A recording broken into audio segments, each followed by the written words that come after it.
Коомдук сабак. Мен сүйлөп аткан убакта ушундай энергия өтөт. Телефонуңуздарды өчүрүп, өзүңүздөрдү бошотуп, боштондукта өтө чоң керемет иштейт, урматтуу журтум. Өзүңүздөрдү аябай бош кармап, бошотуп көргөн эмессиздер, бирок аргаңар жок.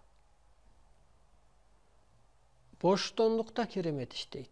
Адам өзүн чектеп алган. Ошо денеңиздерди өтө бошотуп, мээңиздерди бошотуп, буту колуңуздарды ошо бош кармап. Себеби мен сүйлөп аткан убакта аалам күчтөрү кызматта болот. Операция жасалат бионур энергия аркылуу. Ошо ооруган жерлериңерге катуу тиет, эстейсиңер. Ар кандай таасир этет. Качып кеткен касиетиң жайгашат. Калыптанасың сен улуулук сыпатка. Энергия носитель деген оруста жалпы мындай түшүнүк бар. Анысы кандай, мен дагы ошо энергияга калыптанган адаммын. Пайгамбар ал жөнүндө кабарчы адам.